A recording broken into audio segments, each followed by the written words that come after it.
Good afternoon. Good afternoon. Welcome to this edition of the Houston Roundball Review Takeover, powered by JM&E. Streaming live. Yes, this is live, folks. It is Thursday, April 24th. I'm, of course, KG Kris Gardner, owner of the Houston Roundball Review. Let me know as you're watching here on the Houston Roundball Review on YouTube, or, of course, if you're watching on Roku via the BS3 Network app. Hit me up in the comments. You see, I got the window up there, the comment window. So I'm on the new toy platform, still trying to work things out and figure out how things go here. But I'm learning more and more about this platform, and I like it. So in today's show, as you're watching on Roku via the BS3 Network, download the app, get the app so you can watch all of our shows and content on BS3 via Roku. But also, going to talk some Rockets, big win, game two win over the Warriors, 109-94 Wednesday night. Jalen Green came through, 38 points, bounce back performance from him after struggling in game one, his first playoff game. Got some comments from him, comments from Tari Eason, but more importantly, in this edition of today's Takeover, my first interview with Matthew Mitchell, Houston Cougars head coach, women's basketball. He was kind of to speak with me Wednesday. It's a great conversation. That will be the majority of today's show. You can comment while you're watching the interview. And then after the interview, I'll play some clips from Jalen Green and Tari Eason, and we'll talk more about the Rockets' big win over the Warriors and how I enjoyed some of the comments from folks who tuned in to the Let's Talk Houston Rockets post-game show. Some of the Warrior fans are kind of salty. The Rockets got too physical with the Warriors. Oh, that's too bad. That's too bad. What a shame. What a shame. Sorry, not sorry.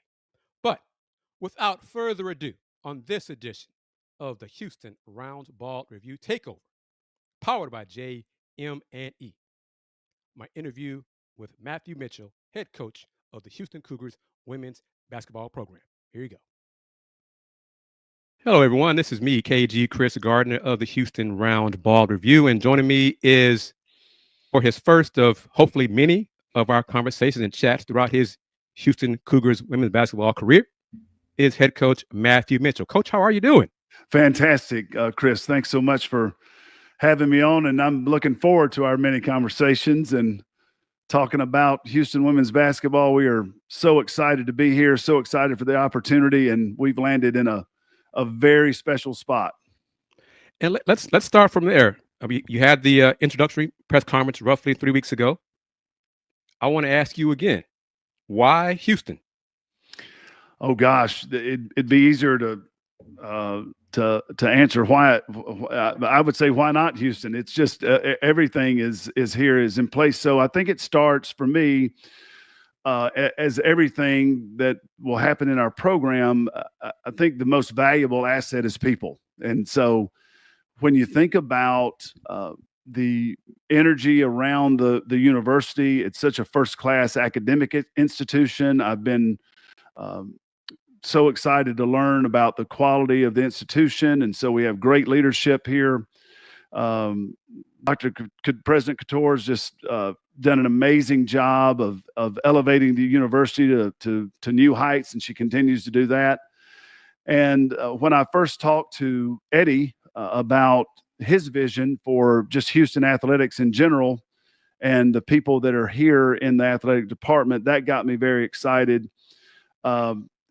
But I think I alluded to it in the press conference. I, in my career, have never been in a place that was so close to so much talent. And so really the city and the players that have been in the city and have shown what kind of talent is for women's basketball, the current players who are in college and now in the transfer portal who are from Houston and who are interested in coming back, down to the high school and the junior high talent. It's just amazing talent. And so that's a basketball coach's dream, because, Kris, I have only been able to have success in coaching because I've been able to attract very, very good players and they've played very good basketball and championship level basketball. So really the people in all aspects, I think, makes this just one of the most attractive places you could possibly dream of being in coaching women's college basketball. You coached at Kentucky, had a lot of success at Kentucky. You stepped away from Kentucky. What were you doing between that time at Kentucky to now to get back into coaching at Houston? Yeah, so I think it's been pretty well documented. I had an accident that had me, take a medical leave and eventually step away from Kentucky to try to get my health in order. And my physical health was great. I think it was a time. It had been a pretty tumultuous time for everybody, and so for me, it was just a great time to step back and figure out what the next step. So over the last 4 years, I've been building a company, a leadership company, a consulting company that goes into businesses and any really high performance team that wants to work better as a team, that wants to increase their leadership. So I've been consulting in businesses all over the country in all different sorts of industries. I've written a couple of books that help people with their personal growth and their leadership. And so I've been writing, I've been speaking, I've been consulting, coaching, and it's been amazing. The preparation that's given me and the clarity that's given me and the energy that's given me to now return back to the court and never lost connection with the game. Used that time to learn and to spend time with other coaches and other programs. I did some TV work, which allowed me to really get up close to some programs and see how other people did it. So that was beneficial.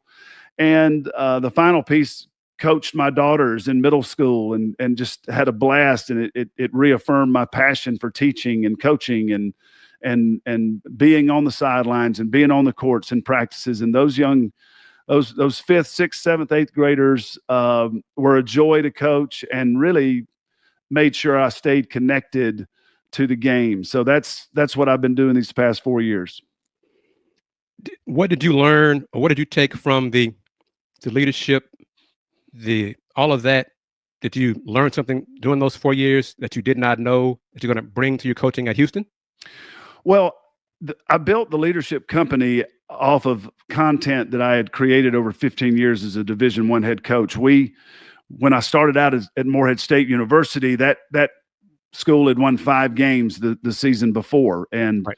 And we wanted to win. We wanted to turn that around. We wanted to increase the performance. We wanted to increase the success, and the way you did that was to win basketball games. And so the way I wanted to organize and build the program, I wanted to find the tools that you needed to use each and every day, and that's what we named it, our winning tools, and that's our principles that guide us. So honesty, hard work, discipline, not real complicated concepts, but very powerful.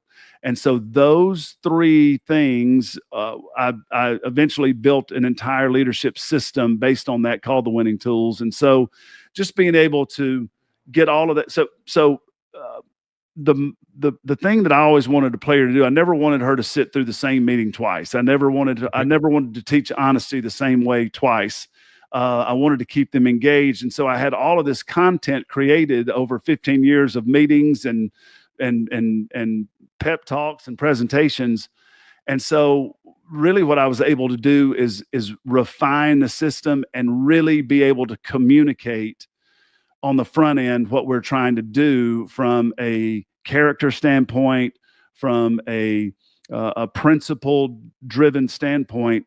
And I thought that was of great benefit. I also learned a lot about leading in dynamic business situations. And Kris, since I'm returning to the game, the dynamics of college athletics have changed with the transfer portal being more prevalent. It was starting to percolate a little bit at the end of my tenure at Kentucky, but it was not anywhere close to what it is now. Mm-hmm. And then the financial piece, that name, image, likeness, the revenue share, all of that financial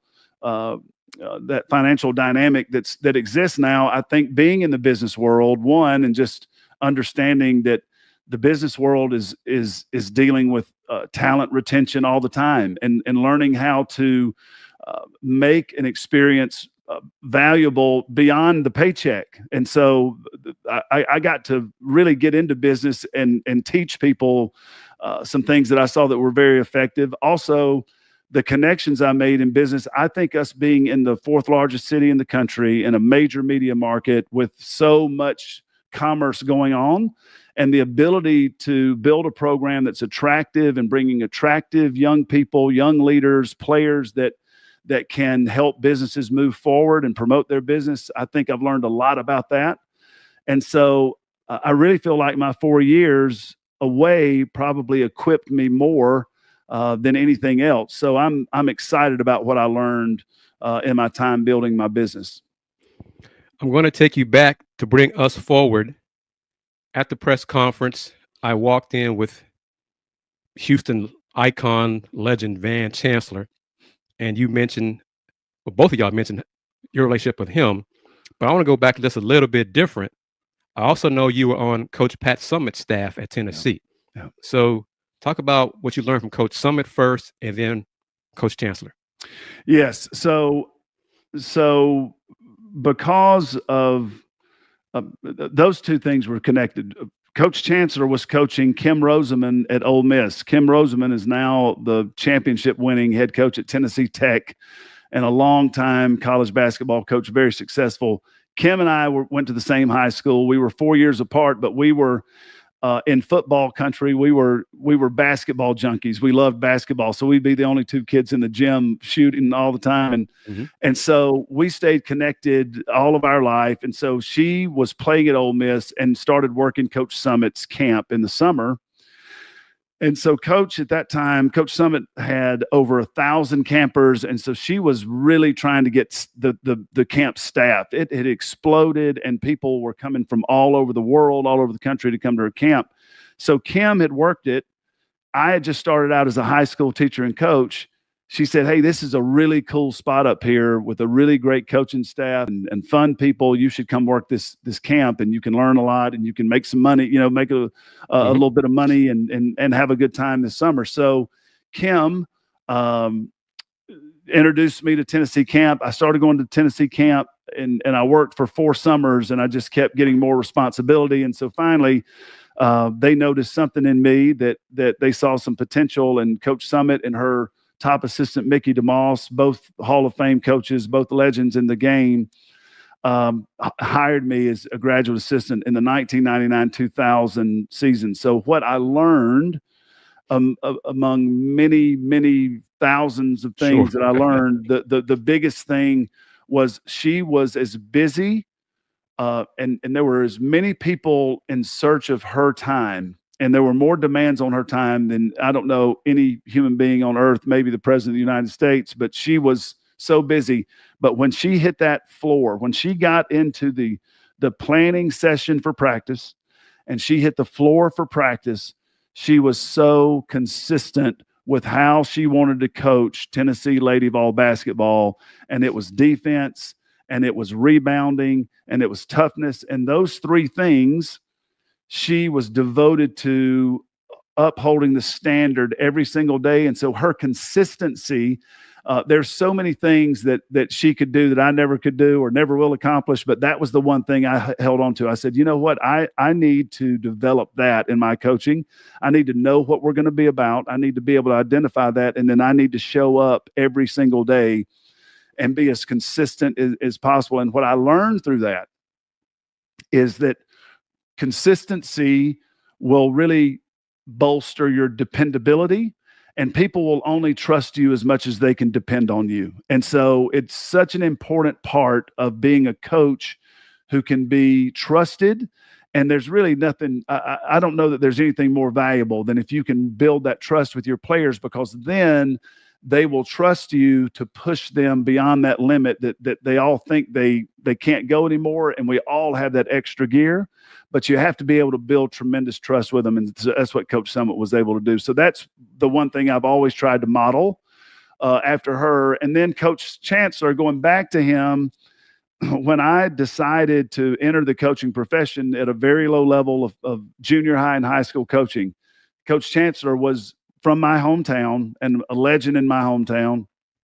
We actually, he played on the first team that this famous basketball coach in our little town coached, and I played on his last team. So we were separated by many, by a couple generations, but we played for the same coach, and so we had that connection. But he started to allow me to come to Oxford and watch his practice and watch his games, and so I got to see Van Chancellor practice. I got to see Coach Summitt bring Tennessee into Oxford. I got to see Andy Landers. I started to see what great coaching looked like, and it was very inspirational. And so then we all know what he's meant to this city and bringing the championships to Houston and showing what excellence looks like in women's basketball in the city. And that's why I feel so grateful that he's still here. He's still a great mentor of mine. He's still a supporter that's going to help get me connected to people to get them excited here in the city. So it's an amazing part of life's journey that we've been so closely connected and spent all of our career really in the SEC. And now he landed in Houston. So Kris, if I can have half his success, he won 4 championships. That I'm not going to get greedy. Give the Cougs a couple of national championships, and we'll be so excited. But he's an inspiration and a great friend and great mentor to me. Coach, I'll tell you this: one of my proudest days is I was covering the Comets, and Coach Chancellor asked I was the youngest one on the Comet beat, basically. And he asked one of my colleagues who were a mentor, he's like, tell me about that young man over there. He's always here. He's always here. And my mentor vouched for me. And ever since then, Coach Chancellor brought me into his media circle. And I was just so happy and thrilled. And we've had that working relationship ever since then. So seeing him and his connection with you, it is kind of a full circle moment, how it all works out together. Yeah. Now, your staff, you put it together. Just tell me a few words about your staff in general. One of the people I knew when she was at Jones High School in Texas A&M, Demetri Buchanan, but just talk about your staff. Well, there's so much talent, as we talked about earlier in the interview, Kris, here in Texas. And I always think that to build a great program that is interesting to your fans, that local talent is so important. I just think that people are proud of their own. And this was the case in Kentucky. When a Kentucky kid would make a basket, the cheer was just a little bit different. And so in 13 seasons as the head coach, we had 3 first-team players. Excuse me. We had 3 first-team All-SEC players from the state.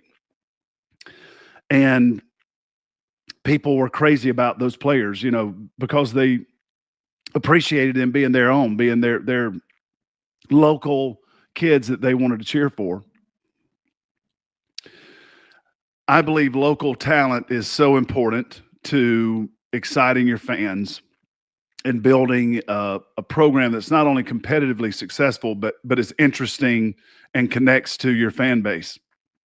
And there's so much great talent in Houston, in the city, and in the state of Texas. I thought it was very important to build a staff that had great knowledge and connections in the state of Texas. And I recruited the state of Texas all of my career, have some great contacts, but I thought that was my first thought was, hire the best people, but let's look at people that have great connections to the state and to the region.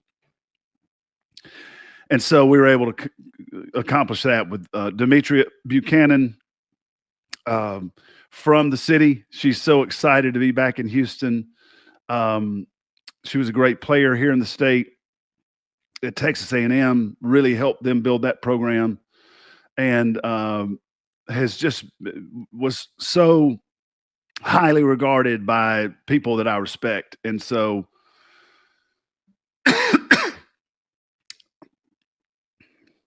I knew the first time we connected that she was a special person, and it didn't take us long to hit it off. And so, well-respected veteran coach, can really connect with people, can really recruit the right kind of people that we want to have success with. And so, thrilled about her. Anthony Anderson was recommended to me by someone I greatly respect here in the state. And I was asking, I said, I need someone who knows the state, knows the relationships, is a tireless worker. And Anthony was recommended to me, and he's been at so many different places here in the state of Texas, has worked at some places that didn't have all the resources, and that he just had to make it happen with his determination and his grit. And that's really shown through the first few weeks working together. I've been so impressed with him. And then Marquez Webb has been in the Big 12 for the past couple of years, recommended to me by Kim Roseman, who I referenced before. Mm-hmm. And I think, Kris, this means I'm getting old, but I watched Marquez play in high school, and then I coached against her when she was a tough player at Vanderbilt. So I always thought a lot of her as just a person. Didn't know her hadn't been connected to her in a while, but she was a person that Kim Roseman said, listen, if you don't hire her, there's something wrong with you. You've got some problems there. So we hit it off. Another just amazingly intelligent person, hard worker, connector, doing a great job. And then I'm so proud of Denisha Stallworth. She was at Boston College last year, but she played for me and at Kentucky. And she and I had been in contact all year, just with her wanting mentorship in her coaching journey, and just, hey, what would you do to motivate a player, and these kind of things. So I knew she was serious about her profession, but then I knew she could tell a story that really no one else could tell. She transferred. She was a transfer. And in this era of transfers, and especially right now, we're building the team with so many transfer players. She was a high school All-American and was having success in the Pac-12 at Cal Berkeley, but she felt like she had another level she could go to. And so she made the decision to leave home and leave the Bay Area and transfer to Kentucky and play for us. And she made good on her desire to step into her potential. She gave so much effort and worked so hard, and she's a great success story. And so hers is a powerful story to tell a player what the program can do for her. And so really excited about Denisha. My chief of staff was the very first person I started building the staff with, Kris, Amy Tilley. And she runs everything on the operations side. She knows the game of basketball great, but she knows how we do what we do. She takes care of everything. She is just such a trusted advisor to me.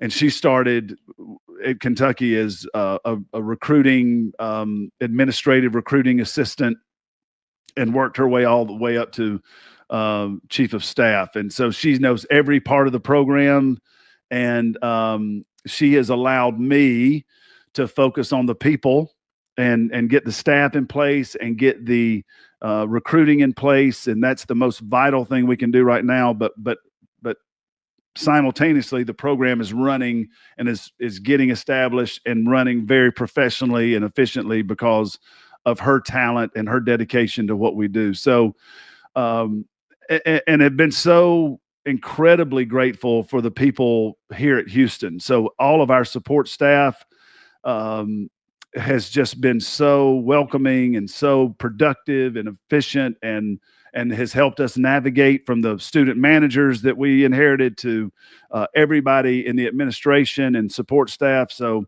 I am very blessed in the people area, and it's giving me a lot of confidence to go out and communicate with future Cougs on what a quality place this already is, and our staff is going to help us move forward and going to help us win.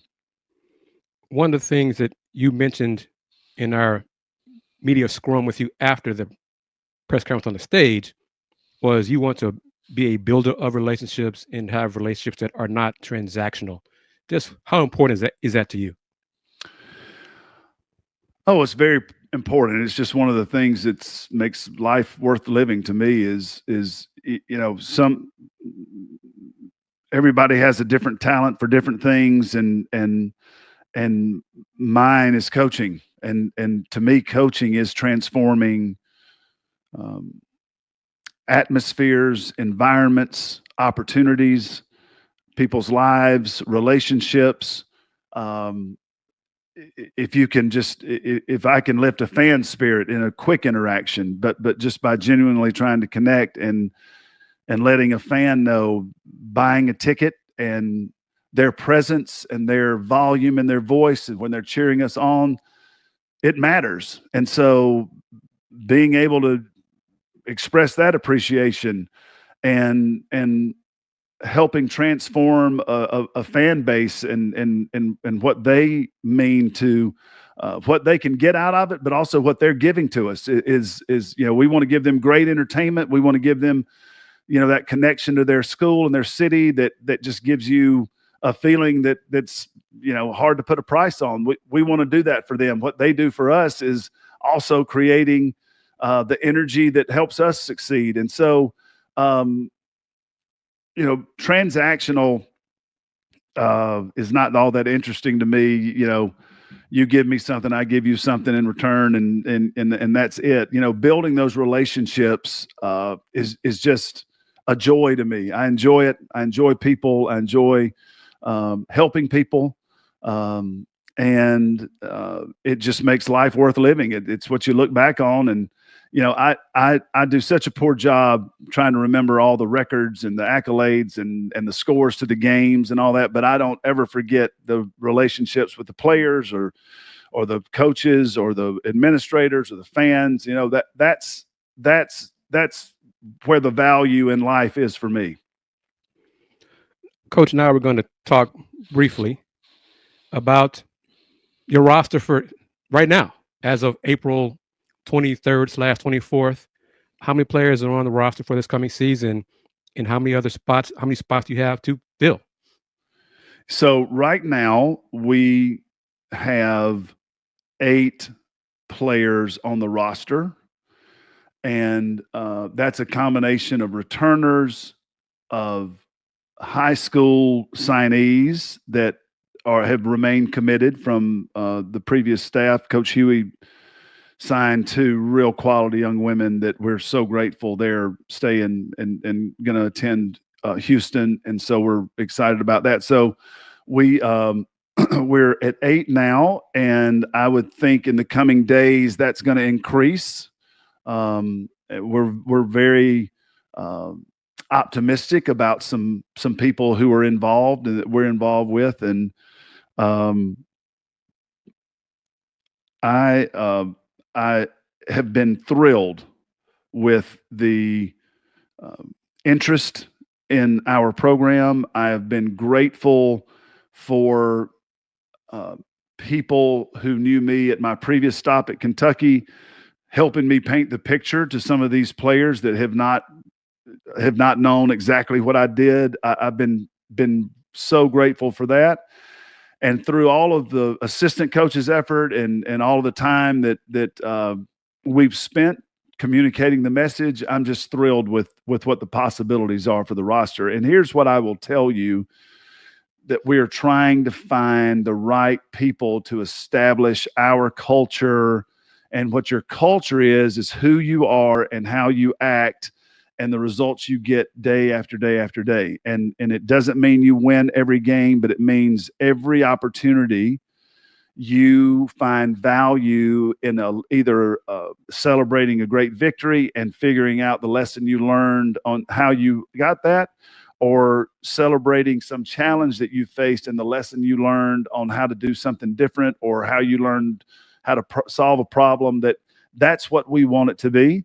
And we want this to be a culture and a program where a player comes and it's valuable for her in the near term, and it's valuable for her in her experience and her present experience as a college basketball player. But simultaneously, we want that to be building value in them as people and in their character, so they have that long after they cease to be a valuable basketball player, because that happens for everyone and at some point in time. And so we're looking for people who are interested in that. And so that goes back to, a transformational mindset, because there are a lot of transactional things happening in college athletics right now. There are a lot of situations that are based solely on a transaction and solely on what's the amount of money I can make. And that is one way to do it. That's not how we're doing it here. We are really trying to help players move forward and be successful financially within the framework of what we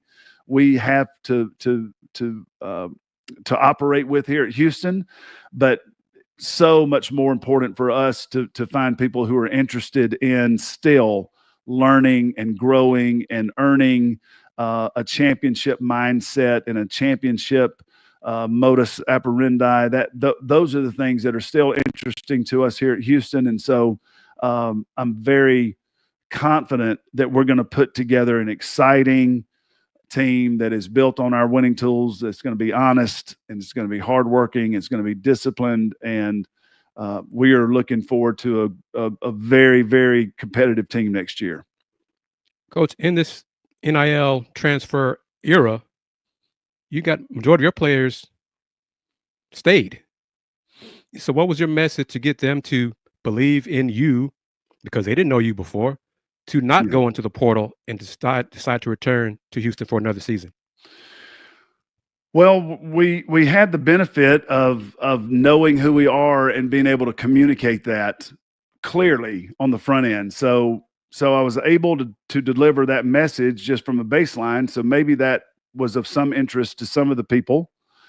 And then we have been able to interact. We've been able to get on the court and give them some idea of what it looks like from a basketball perspective. And so that probably helped some. And then when we have seen, we've been very honest. When we've seen things that work and are going well, we've pointed that out. And when we've seen things that are not going to work and be up to the standard, we've pointed that out. So I think clear communication has possibly helped with that. And so we are interested in players that have enough talent to play in the Big 12. So that's very important. You have to be talented enough, that have the skill to do that. And you just have to, you don't have to have all the talent and all the skill, but you just have to have enough talent. And then you have enough skill, and then we can help you and increase your skill, which can increase your productivity as a player. And then you have to have enough energy. And so we're really focused in on what kind of energy is someone bringing. Are they bringing a coachable, a curious energy, a growth mindset energy, or are they coming with, a transactional energy? So that helps us find the right people to be involved with. And I think it's so important for us this first year to really have a team that reflects who we are, and that we're more focused on the process. And then we've always been proving this in our program. We've been able to get the outcomes that you want, but we're really, really trying to be dedicated in our pursuit of people who understand what we are building here. The roster is currently at 8. Do you have a number in your mind how many more you want to add to the roster? Not sure. I think it all comes into the construction of the team. And I think it depends on, can you sign a player that's versatile and can do many things? So then that can take care of another spot, or do you need to add, some ingredients to shore up the team so you can have a highly functioning team. So I don't have a number. We can go up to 15. Not sure right now. Just would hate to limit us to any kind of say, yeah, we're going to go to 15 or we're going to stop at 12. I don't have as clear a picture there. I have an idea of how it's taking shape, and if some dominoes fall, I think we're just going to be in really good shape. We're already in. I'm thrilled with where we are right now with our 8, and know we're going to add some more, but not sure where that will end up. Have you had a chance to finalize the non-conference schedule for this coming season? We are in process on that. I think we're very close, and we like where we are there, but that is still has some work to do. But I think we're getting really close and feel like we're in a good spot there. 2 more things, because both of us are going to the celebration for the men's team. That's exciting. Yep. And we're going to talk more and more throughout the month, summer, all that kind of stuff. So I don't want to give everything away in this first one. Yeah. But what are your thoughts on the Big 12, competing in the Big 12? Excited. Incredibly excited. Great players, great coaches, great institutions, historic institutions. And for me, just so excited to be the new kid on the block and my first trip around the conference, know so many of the coaches, have so much respect for the level of play in the Big 12. And you just saw some fantastic basketball. My 13-year-old Sailor, 13-year-old daughter, who's a basketball player, she got so obsessed with basketball this past season. We watched basketball just about every night in the Mitchell house. It didn't matter what league, it didn't matter if it was WNBA or NBA or college women or college men. We were watching the game, and so I got to see a lot of great Big 12 women's basketball this past season, and I'm so impressed and so excited and feel so honored that I could come back to a place like Houston that's such a great university, but just a terrific conference. And I am super, super pumped up to be coaching in the Big 12. Last question with you for this, our first interview. Has anyone or how many people have pointed out to you similarities between your taking over the Houston women's program and to when Coach Sampson took over the men's program, and the job that he had to establish a foundation, a culture, and then look at where it is now? Yeah. Well, let me say this. It's such an inspiration.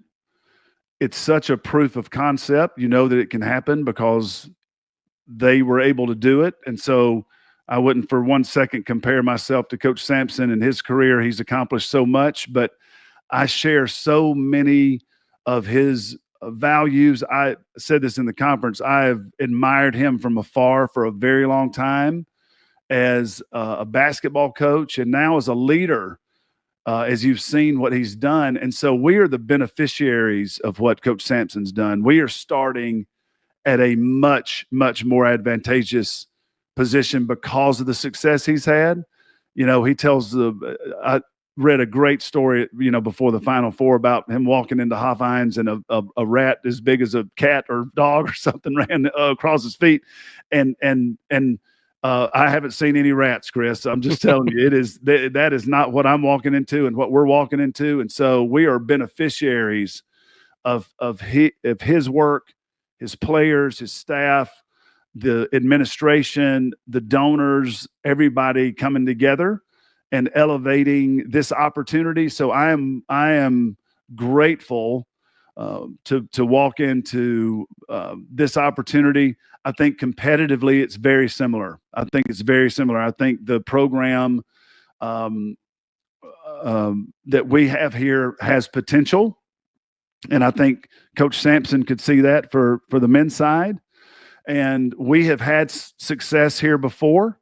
You can look at the NCAA tournament trips, and there's been some success here before. And when you think about everything available to us, world-class university, tier 1, top 50 public university, dynamic, diverse campus in one of the greatest cities in the country, and top-notch basketball facilities, great passionate fan base. That going to the Final Four was so exciting for me because I really was able to feel the passion of Coug Nation, and everybody's like, Coach, we're so excited for you. We're so excited for women's basketball. We want to see it do well.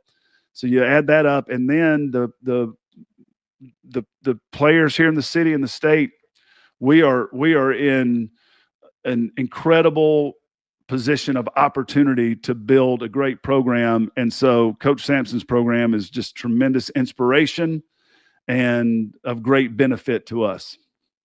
Final thing, you kind of touched on it there briefly, but what is your message to recruits, high school coaches, parents about Houston Cougars women's basketball under head coach Matthew Mitchell? Yeah, this is going to be a place where we hope to inspire people, where we hope to inspire players to think about. So young players and families and parents can come attend practices here if it's easy to get to. Our practices, we're going to provide open practices so people can come be inspired no matter what level they might be. Certainly the top level of talent, we want them to come and see themselves in a Coug uniform. But anyone, we want to be a source of inspiration to what this great game of basketball can do for someone, do for a young person, do for a family. You know, my parents had great joy in following me around and watching me play, and I know what it can do to bring a family together. So we want to create that through practices, through games. We want the fans to know that this is going to be a team. The way that we play, we can't guarantee you wins or records or championships. We'll have to go earn all of those. But we can guarantee you a team that's going to be fiercely competitive and it's going to be playing for the University of Houston, and there's going to be great pride in being a Coug. And so that's going to be exciting for our fans. We need our fans. We need our fans to get excited. We need them to have some faith, Kris, and see it before it happens. We need to get them mobilized, and we're going to work really hard this summer and fall to get people excited about it. And when it comes to just recruits, they need to know that this is going to be a world-class experience for them to come and learn how to reach their full potential as a person, as a student, as a player. And so for a student, for a young player that really wants an experience that's going to benefit her short term, but also build her and equip her with tools that are going to help her be successful all of her life, that's going to be the opportunity she'll have at the University of Houston. And these high school coaches, I'll end with them. We again want to be a source of education, of inspiration, of friendship and relationship, where they feel like they can come and get value and get professional development and strategic education. We want to provide those opportunities because those are the people who are touching the most people in the game of basketball, and I was one of them. And I just want to always be a source of value for a high school coach here. So we believe this is a great opportunity to lift everybody and inspire people to be their very best, and that's what we aspire to be at Houston women's basketball. Matthew Mitchell, head coach of the Houston Cougars women's basketball program. Thank you, Coach. Thanks so much, Kris. Can't wait to see you. Take care.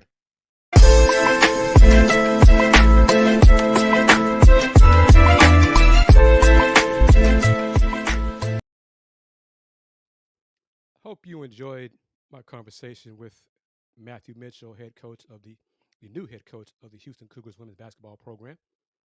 A lot of fun. Chat with him. That was recorded Wednesday before the celebration to honor the men's team. And it was, Tony, thank you very much for that. I'm learning. This is really cool.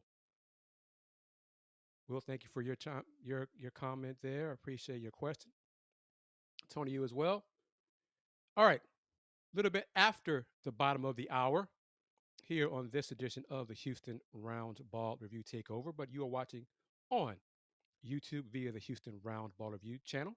but also you can watch this show on Roku via the BS3 Network. So, as I usually do during the Thursday shows, I play the promo to give people an idea of what BS3 TV is all about. So, play that clip, and I'll be back in about 35 seconds for the final moments of today's edition of the Houston Roundball Review Takeover, powered by JM&E. BS3 Network, changing the way you watch TV.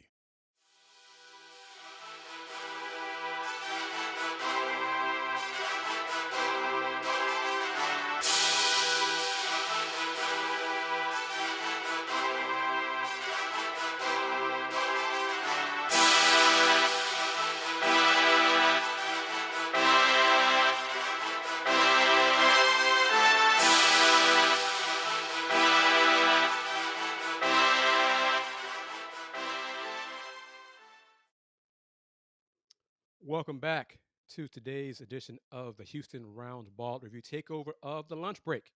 Throwback Thursday, powered by JM&E, streaming live to you on the Houston Roundball Review on YouTube and Facebook, and also on Roku via the BS3 Network.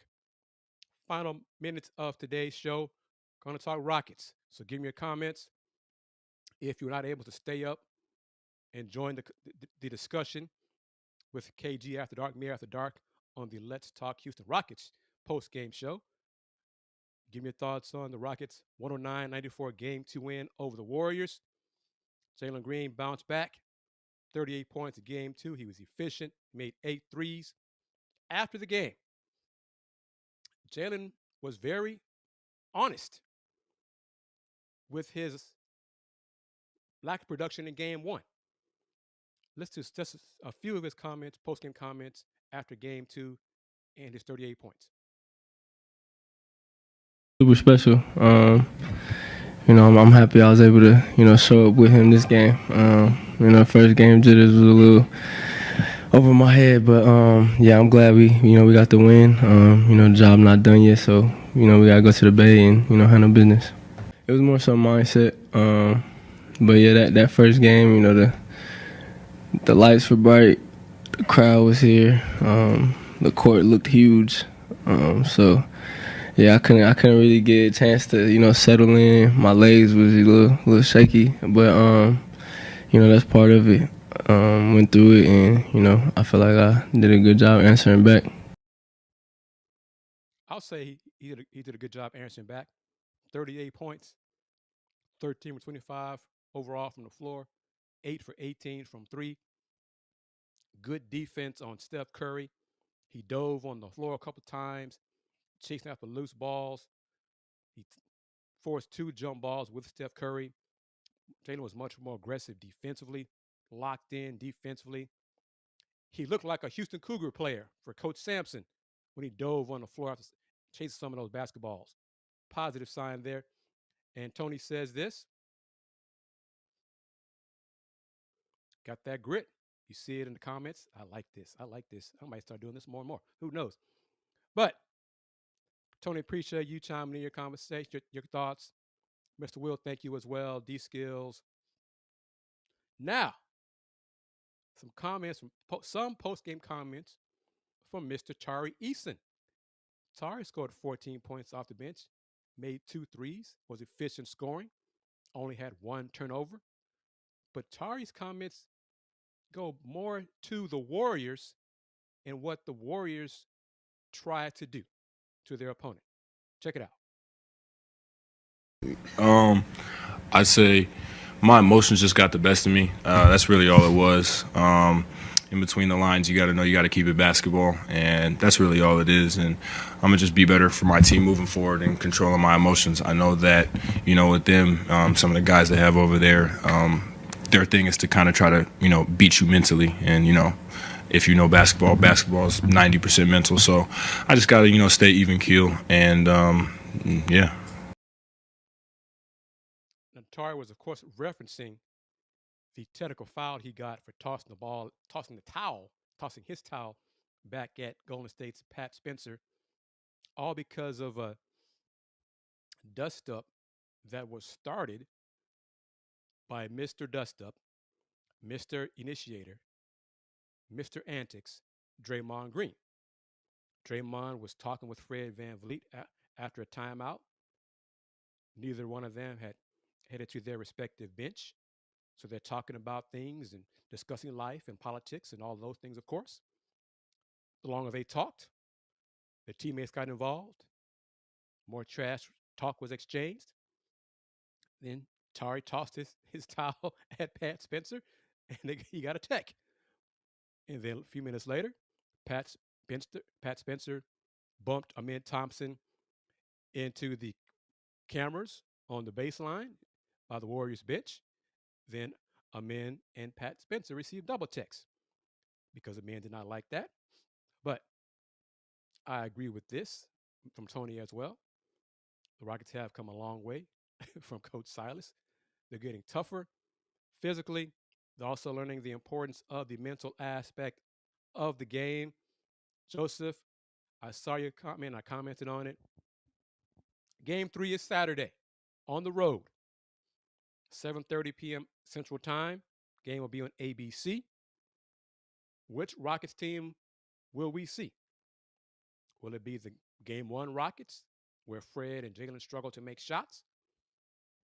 Or will it be the Game 2 Rockets, where Jalen was much more efficient? The Rockets' offense had much more flow, better spacing.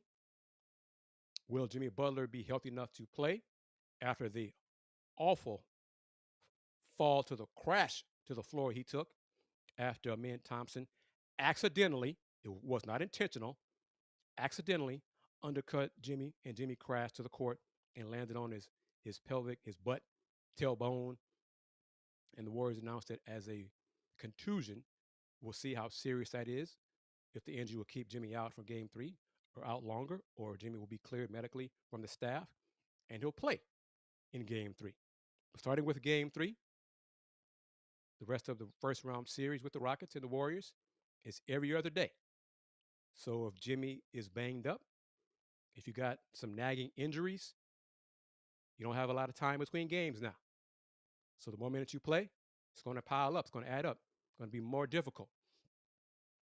Mr. Big Texco chimes in and says he believes the Rockets have the rhythm. Got it back. We'll see Game 3. Series is tied 1-1.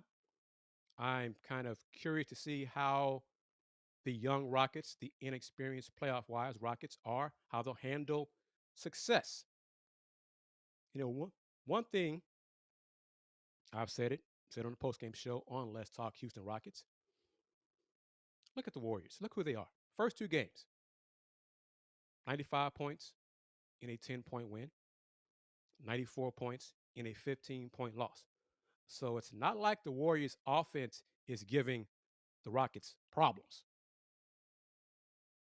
The Rockets' defense is causing the Warriors problems. Yes, I know Brandon Podziemski was under the weather, not feeling well, all that kind of stuff. But in the minutes he played in Game 2, he did nothing. He did nothing. He missed 5 shots. And then other than that, he put up the same stat line as everybody watching today's show right now. No rebounds, no assists, no steals, no fouls, no turnovers, nothing else. That's what Brandon did in Game 2. Game 1, he scored 14 points. It's kind of ironic or interesting. Brandon Podziemski scored more than Jalen Green in Game 1. Warriors won Game 1. Jalen Green scored way more than Brandon did in Game 2. The Rockets won. Maybe that's an indicator of success, the winning team going forward for this first round series.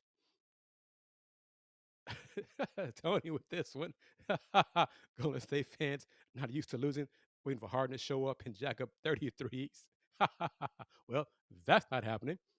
And as long as Fred does not jack up 19 threes, the Rockets have a great chance to win this series. Rich Bass, thank you for chiming in. Appreciate that as well. Rich, you watched me. I think you watched me enough on the Rockets post-game shows that I keep it real. I tell it I call it like I see it. All right. And that's, I think, one of the advantages of not being a fan wearing those rose-colored glasses. I'm media and I'm objective. Look who the Warriors are. If Jimmy Butler cannot play in this series, and he might be cleared to play, okay, I'm not saying that he won't play game 3. We'll see. But the rest of the Warriors, the Rockets have advantages. They have to do it. I can say it all day long and talk about advantages the Rockets have with athleticism and youth and this, that, and the other. But they have to go out there and show it and get it done. Now, if they don't, if they struggle, if Jalen Green struggles again, like game 1, then most likely the Rockets won't win. But if he plays well and shoots well, because it's clear the Warriors don't have an answer for Alperen Sengun. We agree on that? Okay. I mean, they have no answer. Draymond Green's answer to Alperen Sengun is to try to get in Alpe's head, get under his skin, bump him, hold him, grab him, push him, shove him. That's all he has. He doesn't have anything left to give Sengun any trouble. Alpe did not shoot well in game 2. 6 for 15. But he had 16 rebounds. He got it done other ways. It's there for the Rockets to win this series if they play well. I do not believe, let me know in these closing moments, if any of y'all believe that if the Rockets win this series, and I think they have a great chance to do so, will the narrative change from the national media? And will the media give the Rockets credit? Probably not. But who cares? It doesn't matter. Houston versus everybody. Don't care. Y'all don't care as Rocket fans. If the national media gives the Rockets credit for beating the Warriors in this series, don't care. Rockets move on to round 2. That's all that matters. So the national narrative, whatever. Take it, leave it, move on. All right, everyone. Thank you very much. I hope you enjoyed today's show. Today's show was a combination of some good things. I recorded an interview, and I played it during the show, and I had a live segment with questions and comments from the audience. So thank you very much for coming along on this ride, this journey with me on today's edition of the Houston Roundball Review Takeover of the Lunch Break, Throwback Thursday style, powered by JM&E. Going to do it again. Rich, you know I hope you're right on this one, even though I picked Detroit to lose the series to the Knicks. I hope you're right, and I hope I'm wrong. We'll find out game 3 tonight, and we'll see if the young Pistons, how they handle success. They're playing at home. We'll see how they handle it. They have some advantages. They have to capitalize on those. But that is going to wrap it up on this edition of the Takeover. Tell your friends about the Houston Roundball Review YouTube channel. Tell your friends about the Takeover. Tell your friends about the BS3 Network, which you can download that app on Roku and watch the live shows, the on-demand shows, many of the Roundball Review shows that stream on the Houston Roundball Review YouTube channel are also available on demand on Roku via the BS3. That'll do it for me. Thank you as always. Join me again next week or this Saturday for the next Let's Talk Houston Rockets post-game show. Wrap it up. Y'all know how I'll do it. Since 1994, the Houston Roundball Review. Local name, global perspective. Everyone, take care. Peace.